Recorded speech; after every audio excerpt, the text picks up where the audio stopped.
Buenos días, una vez más unidos por este medio, saludamos a todos los hermanos de la iglesia, saludamos también a todos los amigos que se unen a esta serie. La semana pasada empezamos la serie Exclusivo y esta serie nos lleva a conocer las profundidades de un Dios alto, de un Dios sublime, de un Dios inalcanzable que habita en luz inaccesible. Este Dios que exige exclusividad a través de sus mandamientos, que exige exclusividad para su pueblo, es un Dios que definitivamente merece ser adorado y merece ser servido. Haciendo un recuento acerca de esta enseñanza, nosotros vimos que este Dios no fue conocido hasta el tiempo de Moisés. Los patriarcas conocían a este Dios, pero a través de diversos medios. Lo podían conocer como el guerrero, lo podían conocer como el proveedor, lo podían conocer como su justicia, lo podían conocer como el sanador, o también lo podían conocer como el que proveía para todas sus necesidades, Jehová Jireh.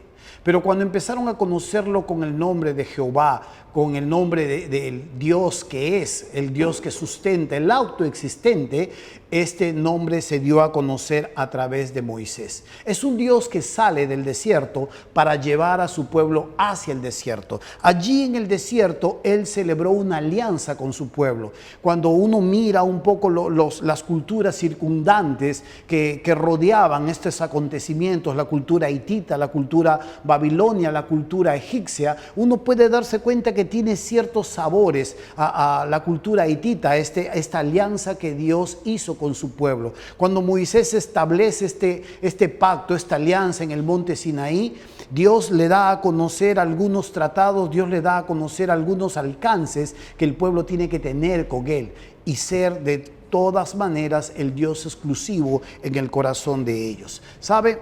Cuando los hititas tomaban prisioneros a los vasallos, los hacían sus vasallos, ellos exigían algunos mandamientos, algunas ordenanzas para todos aquellos que pasaban a ser parte de los vasallos del rey. Una de las cosas que ellos hacían, que debían depositar ilimitada confianza frente al amor, frente al consejo, frente al alcance, frente a la cobertura que este nuevo rey les daba. Pero sabe, es lo mismo que ocurrió aquí en el monte Sinaí.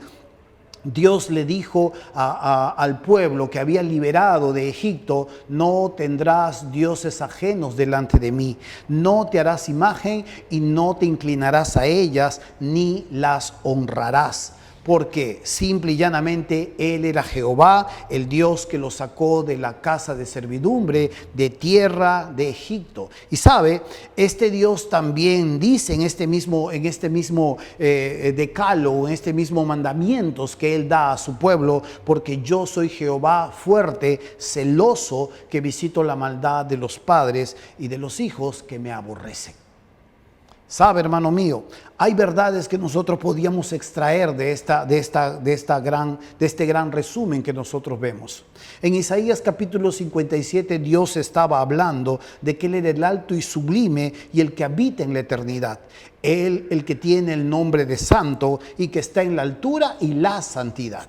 ¿Sabe? Una de las cosas interesantes que vemos aquí como Dios exclusivo y que exige la exclusividad, cuando revisamos, cuando analizamos un poco este pacto que hizo con su pueblo, sacamos algunas verdades y que son muy interesantes que podríamos nombrarla. Una de las primeras verdades que hizo Dios en este pacto es que de ninguna manera esta celebración entre el rey y su pueblo era una alianza entre iguales.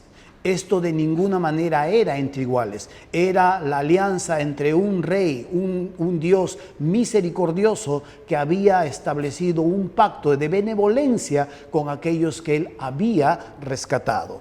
La segunda verdad, que este nuevo Dios que ellos ahora adquirían de ninguna manera era similar a este genio nacional que tenían muchas de estas culturas. Cada cultura, cada ciudad-estado tenían sus propios dioses, dioses familiares, dioses de nación, pero este Dios, el que es, el que soy, como decía el autoexistente, este Dios exclusivo se presentaba no similar a la manera de los dioses circundantes o que rodeaban, o a los dioses que habían sido derrotados allí en Egipto. Este Dios que se presentaba de ninguna manera se asimilaba a estos, o su adoración era similar a ellos.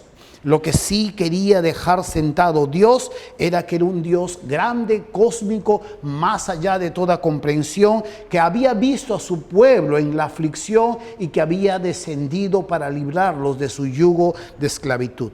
Y aunque este pueblo fracasó rotundamente, porque recuerda un poco usted la semana pasada, cuando Moisés está celebrando este pacto, cuando Moisés está en el monte Sinaí, aún este pueblo, viendo que Moisés había desaparecido de escena, ahora este pueblo se entrega al desenfreno y empieza a adorar a un Dios que era completamente desconocido, o que estaban en este mismo momento ya rompiendo una alianza que ni siquiera todavía habían empezado a celebrar.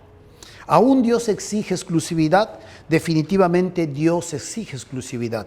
Aunque los ídolos no existen, nuestro corazón es una fábrica de ídolos. Los descubre, los crea, los sustenta y se aferra muchas veces de manera desesperada, dándole la espalda a este Dios que nosotros servimos. ¿Sabe? Existen otros dioses que, aunque no tienen un altar en la casa, aunque no tenemos un cuadro pegado en una de nuestras paredes, están dentro de nuestros propios corazones. Estos dioses pueden terminar siendo peligrosos al no ser percibidos en primera instancia por nuestros sentidos, pero cuando poco a poco nos damos cuenta, han empezado a ser rendidos, han empezado a ser celebrados, han empezado a ser priorizados en nuestras vidas y terminan atrapando nuestro corazón. Jesús decía claramente esta verdad: no podemos servir a Dios y a las riquezas. No se puede servir a dos señores. Satanás siempre ha estado buscando que el ser humano quite la mirada de Dios, y lo ha estado logrando de una manera parcial en aquellos o en todos aquellos que le dan la espalda a Dios. Pero sin embargo también lo intentó hacer en el Hijo de Dios. Cuando recuerda usted este momento de la tentación, se le presenta a Jesús y en una de las tentaciones le muestra la riqueza, le muestra la gloria de las naciones, le dice: todo esto te lo doy porque a mí me ha sido entregado si tú postrado me adoras. Y la respuesta de Jesucristo fue contundente. Le dijo: escrito está, al Señor tu Dios adorarás y a Él solo servirás. Note el enfoque de exclusividad que tenía el Padre Celestial en el corazón de su Hijo. Note esto. Y esto es algo que se nos deja, es algo que se nos lega y es algo que se nos muestra dentro de nuestro propio peregrinaje en nuestro conocimiento de Dios. Dios es exclusivo y exige de aquellos que se acercan a Él la exclusividad en sus corazones. Dios es alto y sublime y habita en la altura y la santidad, y con el quebrantado y humilde de corazón, para hacer vivir, dice, el espíritu de los humildes y para vivificar el corazón de los quebrantados.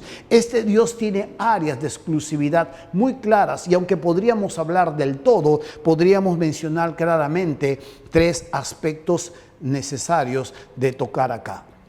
Uno de ellos, Dios como el creador de todos. En Isaías 40 nosotros vemos desde el versículo 18 hasta el versículo 25 una imponente verdad en cuanto a Dios como creador. Pero quiero rescatar solo un versículo ahí, el versículo 26, que dice: levantad en alto vuestros ojos y mirad quién creó estas cosas.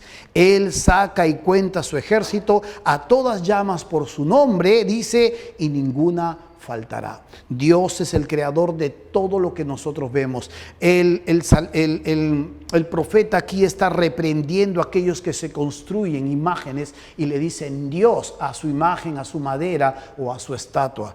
Él le dice: ¿a quién me haréis semejante? Dice Dios. ¿A quién me haréis semejantes o qué imagen me vas a componer? Un segundo aspecto en cuanto a la exclusividad de Dios tiene que ver como dueño que es. En el Salmo 50, que también vamos a mostrarlo, dice así. Salmo 50, versículo 10 y versículo 12 dice así: porque mía, note esta palabra, porque mía es toda bestia del bosque y los millares de los animales en los collados. Conozco a todas las aves de los montes, todo lo que se mueve en los campos me pertenece. Si yo tuviese hambre, dice Dios, no te lo diría a ti, porque mío es el mundo y su plenitud. Interesante poder ver también la exclusividad, no solamente como creador, sino a su vez también como el dueño de todas las cosas. Crear es ser dueño y es poseerlo todo. Esto a uno le da derecho de gobernar y disponer de lo que ha hecho cuando quiera y como quiera. ¿Sabe, hermano mío? Es por eso que en el hipotético caso que dice Dios, si yo tuviera hambre, no te lo diría a ti. ¿Por qué? Por la simple razón que Él lo puede tomar, Él puede agarrar, Él puede tomar. En el hipotético caso de que Dios comiese, no nos pediría a nosotros, porque suyo es no solo todo, sino todas las bestias del campo. Esto se aplica a todas las posesiones, las capacidades, las relaciones que nosotros podamos tener, incluyendo tus hijos, incluyendo la casa que tú posees en este momento, incluyendo todo esto se aplica porque de Dios es todas estas cosas. Por eso es que el ser humano, por eso es que el cristiano y aún el ser humano tiene que tener dos hechos cruciales en su vida. Una de ellas es caer delante de Dios reconociéndolo con un profundo sentido de humildad. Y lo segundo es aprender a depender de Él enteramente, no apoyándonos en nuestra propia prudencia. Que es hermoso poder ver cómo Dios es exclusivo no solo como creador, sino a su vez también como dueño, pero en otro tercer aspecto tiene que ver también como redentor. Dice en el Isaías capítulo 43, versículo del 1 al 13, una vez más voy a extraer solo unos versículos, dice: ahora dice Jehová, creador tuyo, oh Jacob, y formador tuyo, oh Israel, no temas, porque yo te redimí, te puse nombre, mío eres tú. Dios no solamente nos ha creado, Dios no solamente es nuestro dueño, sino también Dios ha venido y nos ha rescatado. Por eso es que cuando vemos a este pueblo que celebra una alianza con Él, vemos a un Dios personal, vemos a un Dios cercano, vemos a un Dios que conoce nuestras angustias y que desciende para liberarlos. Es hermoso poder ver cómo también esto lo podemos encontrar en la llegada del Hijo de Dios a la tierra. Como buscando a lo desvalido, como buscando a lo cojo, como buscando a lo pobre, o como buscando a aquel que pudiese reconocerlo y acercarse y darle a él finalmente la gracia y la libertad para su vida. Jesucristo. Jesucristo es el camino, Jesucristo es la verdad, Jesucristo es la vida, y Él a su vez es exclusivo, netamente exclusivo, para que tú puedas encontrar finalmente tu ruta hacia la eternidad. Pero a pesar de que Dios vive en luz inaccesible, su mismo carácter es apartado de toda maldad. Este Dios se inclina no solo a escuchar, sino también tiene todas las intenciones de habitar al ras del suelo para con el humilde y quebrantado de corazón. Isaías 57, este texto que estamos tomando nosotros, dice en el versículo 15, porque así dijo Jehová. Así dijo el alto y sublime, el que habita la eternidad y cuyo nombre es el Santo. Yo habito en la altura y la santidad, y con el quebrantado y humilde de espíritu, para hacer vivir el espíritu de los humildes y para vivificar el corazón de los quebrantados. Dios no solamente es exclusivo, sino que Dios también es inclusivo. Y es hermoso entender esta verdad. Si usted deja pasar esta palabra, puede perderse de alguna manera el encuentro personal con Jesucristo. ¿Sabe? Esta palabra inclusivo ha causado mucha tensión en más de una conversación. Esta ha generado malos entendidos, ha sido usada de manera inadecuada o ha sido usada de manera tendenciosa por la política y agendas ocultas de algunas organizaciones. ¿Sabe? Tiene también sus implicancias positivas para referirse a la inclusión en toda actividad religiosa, educacional, de oportunidades para personas con habilidades diferentes. Y esto es bueno. Hay que celebrarlo. Pero sabe, cuando hablamos del aspecto inclusivo de Dios, ¿a qué nos estamos refiriendo? es que tenemos que ir una vez más a este texto. Lo que estaba leyendo en el versículo 15, está hablando Dios una profecía y está diciendo el profeta, pronto voy a sacarlos, pronto voy a hacer calzada para retirarlos. Este pueblo había llegado a fracasar después de que Dios le había hablado por años, muchísimos años, para que pudiese llegar al arrepentimiento. Este pueblo finalmente, dándole la espalda al Dios exclusivo, había empezado a mirar y a apegarse finalmente a criaturas que no llegaban ni siquiera a la medida de este Dios que estamos hablando. Criaturas que estos mismos pobladores habían levantado como si fuesen dioses. El único Dios que existe y el único Dios exclusivo es el que se había presentado y con mano alzada había liberado a su pueblo de Egipto, los había llevado, les había dictaminado sus leyes y les había advertido al entrar a esta tierra de Canaán que los iban a seducir en sus sentidos.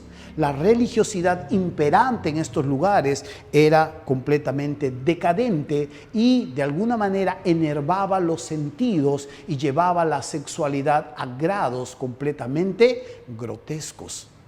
Pero este Dios que había estado hablando una y otra vez había terminado de hablar. Había dejado de hablar y había finalmente castigado a su pueblo y los había llevado en cautiverio. ¿Y sabe a dónde? A la cuna de la idolatría. Allí donde justamente tanto querían, allí los mandó Dios. A la cuna de la idolatría, Babilonia. Y allí en Babilonia ellos recién reaccionaron. Allí en Babilonia recién se dieron cuenta de lo que habían perdido. Allí en Babilonia recién abrieron sus ojos y extrañaban su tierra y extrañaban a su Dios. A estas personas que están reaccionando, a estas personas que acaban de quebrantarse, a estas personas que acaban de reconocer humildemente su condición, Dios les está hablando. Yo habito también con el quebrantado y humilde de espíritu para hacer vivificar su espíritu, para darles vida, para volverlos a las sendas de justicia. Es por eso interesante y necesitamos siempre contrastar el contexto de lo que esta porción de las Escrituras nos dice. Versículo 16 dice: porque no contenderé para siempre, ni para siempre me enojaré, pues decaería ante mí el espíritu y las almas que yo he creado. Dios habla de que nuevamente los va a volver, de que nuevamente los va a tomar, de que nuevamente los va a buscar, que su enojo ha parado, que si Dios estuviese enojado constantemente con el pueblo, la gente no podría sobrevivir mucho tiempo. Pero también dice en el versículo 18: he visto sus caminos, pero les sanaré. Y le pastorearé y le daré consuelo a él y a sus enlutados. Produciré fruto de labios, paz, paz al que está lejos y al cercano, dijo Jehová, y lo sanaré. Hermosas palabras que nos muestran las intenciones de este Dios que una vez más trata de buscar a su pueblo, que trata de buscar una vez más a aquellos que se han apartado. Y esto va para todos nosotros. Sea usted un hijo de Dios, tal vez un ídolo ganó su corazón, tal vez un Dios que usted de alguna manera los terminó poniendo en un altar y que no fue su casa, sino fue su corazón, fue su mente, terminaron por apartarlo y llevarlo lejos de donde usted ni siquiera había pensado y planificado hacer en su vida. Pero así es nuestro corazón. O tal vez tú, que estás adorando ídolos extraños, ídolos que no tienen vida, que tienen ojos, que necesitan cambiarse, que tienen boca pero que no hablan, que tienen ojos pero que no ven, que necesitan cambiarse, limpiarse, sacarlo en andas, pasearlo, llevarlo por diferentes lugares porque si no, no puede ir solo. O ídolos que probablemente puedan ser grotescos adorando en tu vida, o apegado a la brujería, o apegado a la hechicería, o a la adivinanza, o a la astrología. Tal vez tú puedes estar incurriendo en diferentes cosas como el esoterismo. Créeme que todas estas cosas no son Dios. Y aunque aparentemente puedan tener algo de sobrenatural, esto no pertenece al reino de la luz, sino a de las tinieblas. Quiero llamarte a ti que probablemente tienes un corazón que ha empezado a quebrantarse. Aquel ídolo, aquel Dios que tú levantaste y que creías que a lo largo de tu vida permanecería y que te daría la seguridad y que te daría el éxito y que te ayudaría a convertir tu vida en exitosa, y que te has dado cuenta que al final de la jornada, con todos los acontecimientos que pasan, nada son. Lo único que nos queda es volver a ese Dios. Y quiero invitarte a entrar a ese Dios. Quiero invitarte a aceptar a ese Dios que viene a través de Jesucristo y nos muestra las sendas y la ruta hacia la eternidad. El perdón de los pecados y la inmortalidad como regalo. Pero sabe, a esas personas este Dios exclusivo también habla. En el versículo 20 también se nos muestra que este Dios es excluyente, y eso veremos la próxima semana. En el versículo 20 dice: pero los impíos son como el mar en tempestad, que no pueden estarse quietos, y sus aguas arrojan cieno y lodo. No hay paz, dijo mi Dios, para los impíos. Esto estaremos desarrollando la próxima semana, pero el día de hoy necesitamos entender que este Dios es inclusivo. A este Dios se le ha acusado de manera constante, y no solo a él, sino también a sus seguidores, de que este Dios es discriminador, que este Dios es asesino, que este Dios es sectario, que este Dios es segregador, que este Dios es fanático o machista. Es interesante que este Dios se le muestra de esta manera, y se le señala también a todos sus seguidores, a la iglesia, que este Dios se comporta así.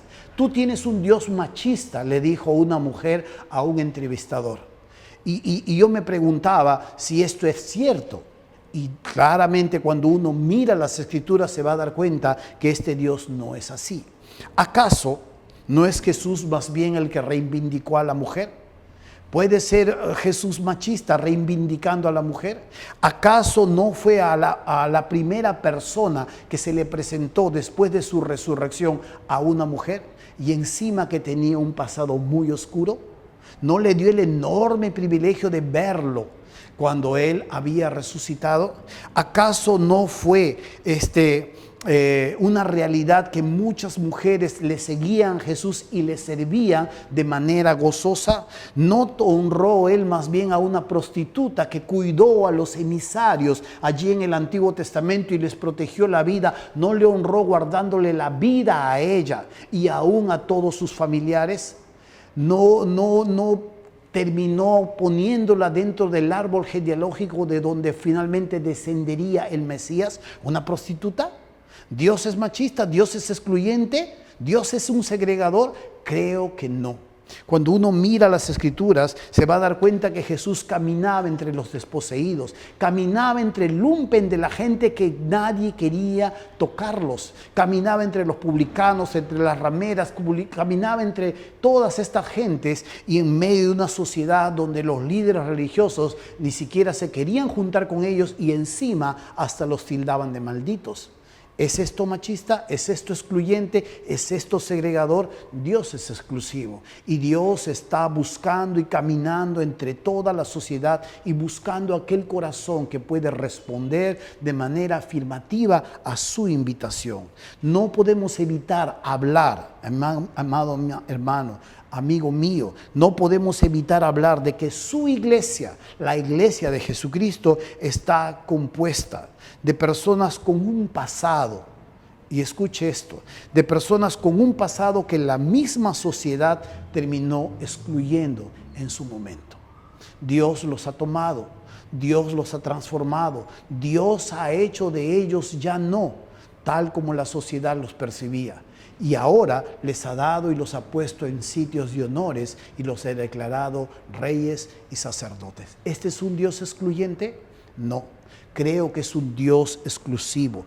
¿Dios es exclusivo? Sí, pero a su vez también es inclusivo. A pesar de que Dios puede habitar en lugares inaccesibles, a pesar de que Dios habita en luz inaccesible, de que sea alto y sublime y su carácter esté apartado de toda maldad, Dios también puede habitar al ras del suelo, buscando el corazón humilde y buscando el corazón quebrantado. Dios está buscando constantemente el corazón humilde. Dice el texto de esta manera: excelso sobre todas las naciones es Jehová, sobre los cielos su gloria. ¿Quién como Jehová nuestro Dios que se humilla, que se siente en las alturas y que se humilla a mirar en el cielo y en la tierra? ¿Quién como Jehová que se sienta en las alturas, hablando de su inaccesibilidad, pero que a su vez se humilla a mirar en el cielo y en la tierra? Nos habla de estos dos aspectos de Dios, que no solo está en las alturas, sino que a su vez también está en la tierra. Dios está satisfecho en las alturas sin nosotros. El mundo depende de Él, Dios no depende del mundo. Él es independiente de todo lo que Él ha creado. El mundo no le contribuye nada a Él, no lo hace más feliz, no lo hace más exitoso. Dios ya es feliz en sí mismo. Él es el autoexistente.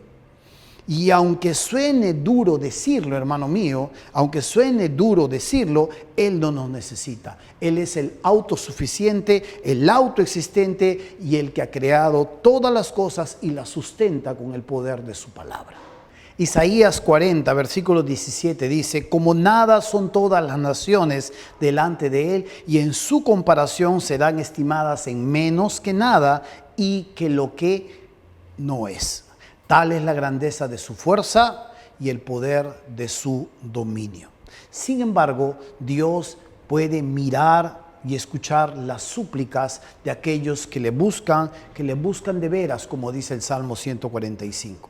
En el Salmo 113 dice: Él levanta del polvo al pobre y al menesteroso alza del muladar, para hacerlo sentar con los príncipes de su pueblo. Y note algo más, dice: Él hace habitar en familia a la estéril, que se goza en ser madre de hijos. Es hermoso poder ver Dios cómo cambia el entorno, la vida, transforma los corazones, transforma las situaciones que pueden vivir diversas personas, no tocando y no acordándose de su pecado, pero sí reuniendo en lo profundo de su ser esta característica de humildad que Él constantemente está buscando para poder habitar y atenderlos de manera continua. ¿Sabe? La humildad era una virtud rara en los tiempos de Jesús. Era una virtud rara para aquellos discípulos que seguían al maestro. Uno de ellos le dijo: maestro, queremos pedirte algo.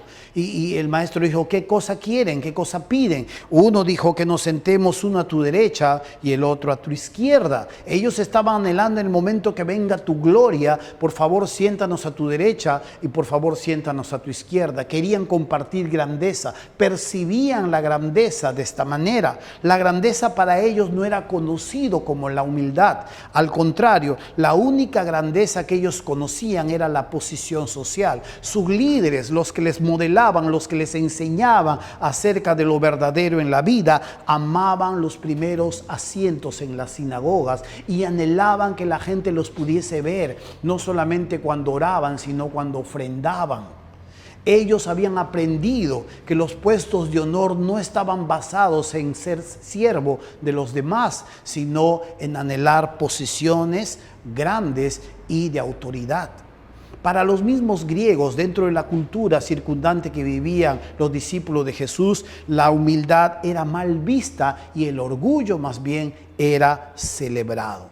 Aquí yo quiero hacer alusión a un artículo que escribió John Bloom, un colaborador, un pastor asociado en la iglesia del pastor Piper. Y es interesante, él escribe un artículo en Coalición por el Evangelio y me he permitido rescatarlo y hablar un poco de estas verdades que él habla o que él escribe en este blog. ¿Sabe? Dos premisas solamente quiero rescatar aquí. La primera premisa es que Jesús no llamaba a sus discípulos a actuar de manera contracultural. No eran activistas, no eran gente que iba contra la cultura y con sus cartelones y quemaba cosas. No los llamaba a ser contraculturales, sino los llamaba a actuar de manera contranatural.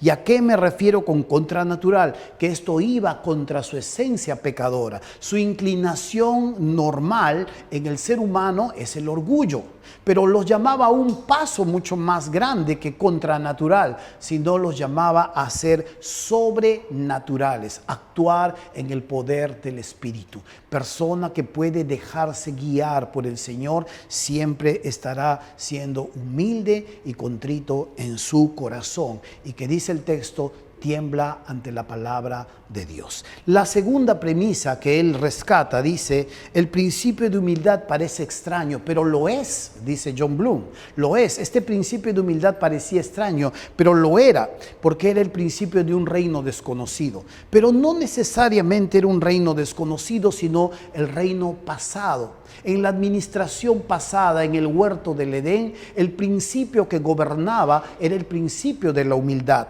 Pero cuando nosotros vimos, el reino en el Edén sufrió un golpe de un reino extraño, un reino de las tinieblas que era completamente ajeno al de la luz. Y ahí en el árbol prohibido, al incitar a Adán y a Eva a que dejaran de confiar plenamente en Dios y empezaran a confiar en su propia valía, en su propio entendimiento. Por eso el texto dice, fíate de Jehová de todo tu corazón y no te apoyes en tu propia prudencia. Entonces John Bloom habla un poco de este reino pasado, la administración de cómo se gobernaba anteriormente el Edén era el principio de humildad. Cuando fue atacado, el principio del orgullo es el que empezó a gobernar y hasta ahora gobierna. Este es el reino presente. Un reino extraño ha usurpado este principio y ha puesto el orgullo como el principio realmente verdadero, aunque no lo es. Pero también se nos muestra que en el reino futuro la humildad será una vez más el principio reinante en este reino que ha de venir y que este reino extraño será erradicado y derrotado y que toda rodilla finalmente se ha de doblar al supremamente humilde Rey de Reyes. Por eso es que las Escrituras nos hablan de la exaltación hasta lo sumo y del nombre que se le da sobre todo nombre al Señor que nosotros exclusivamente adoramos, nuestro Dios. ¿Sabe, hermano mío? Cuando finalmente nosotros entendamos todas estas verdades, la humildad será una actitud en nuestro corazón y no solamente una conducta externa.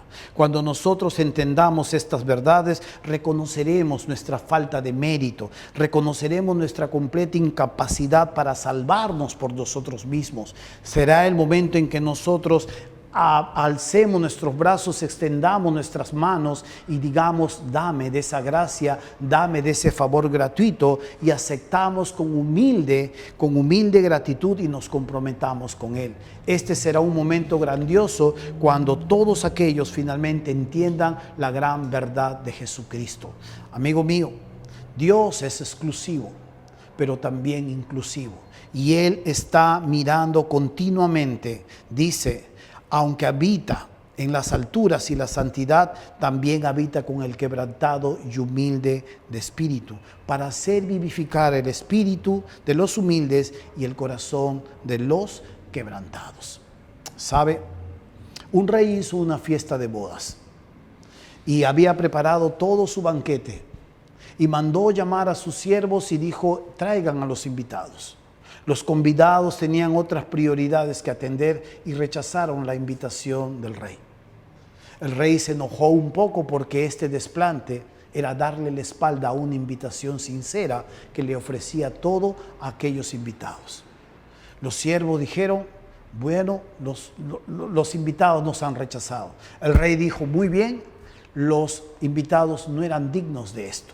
Entonces vayan por los caminos y llamen, dice, a todo cojo, a todo ciego, a todo manco, a todo paralítico. Invítenlos, tráiganlos. Los siervos fueron y luego regresaron y dijeron, hay lugar en tu casa. Entonces le dijo, extiendan su invitación hacia diferentes lugares. Tráiganlos, que se llene mi casa. Persuádanlos a entrar. Esta es la actitud de un Dios inclusivo, que está buscando a sus criaturas, que constantemente llama por los caminos, que constantemente llama por las diferentes sendas, en las diferentes etapas de la vida. Y aunque vive alto y exaltado, y aunque su carácter es apartado de todo mal, este Dios también puede vivir al ras de la tierra y buscar al humilde y quebrantado de corazón. Esto es lo que hizo Jesús. Esto es lo que Jesús hizo cuando vino a este mundo. Trajo las buenas nuevas de un Padre que nos amaba.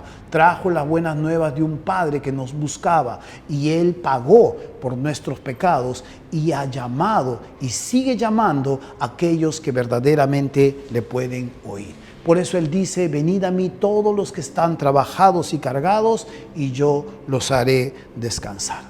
Si tú has entendido este mensaje el día de hoy, tú puedes claramente decir con toda libertad, Jesús, yo soy uno de esos. Yo quiero aceptar esta invitación. Yo quiero decirte a ti, lo siento, yo quiero decirte a ti, estoy cansado, estoy trabajado, estoy agotado, mis ídolos no funcionaron, aquí estoy. Si tú eres un hijo de Dios, que te fuiste por diferentes caminos, que de alguna manera te creíste en la mentira y pensaste que fuera de Dios podías encontrar mayor sosiego, mayor vida, mayor gozo, te has dado cuenta claramente que esto no es así. Pero si tú aún todavía no conoces a Jesús, ven a Jesús. Hoy es un buen tiempo para aceptar su invitación y decirle, entra a mi vida. ¿Qué tal si oramos un momento y terminamos esta enseñanza? Amado Padre, damos gracias en el nombre de Jesús por este tiempo que tú nos has entregado. Somos conscientes que tú habitas en la eternidad, que tú habitas en lo alto, en lo sublime, y que eres apartado de todo mal. Tu carácter es perfecto, tu integridad es luz, y que Padre Santo, esto te hace inaccesible para muchos. Pero a su vez también sabemos a través de las Escrituras que tú puedes venir y visitar y renovar y transformar el corazón de un corazón humilde, de un corazón quebrantado, que puede darse cuenta de su ineficiencia, de su ineficacia para poder lograr la paz contigo. Que sus méritos no sirven, que sus méritos no alcanzan y que solo necesitan de tu presencia para poder entrar finalmente hacia la eternidad. Anhelamos que tú puedas tocar nuestros corazones. Anhelamos que tú puedas convencernos con estas verdades y que nos permitas día a día cada vez más conocer la exclusividad que tú debes tener en nuestro corazón, pero a su vez también que nos des la luz para darnos cuenta de las limitaciones que tenemos y aprender a depender de ti. Te rogamos todo esto, Señor, en el nombre de Jesús. Amén.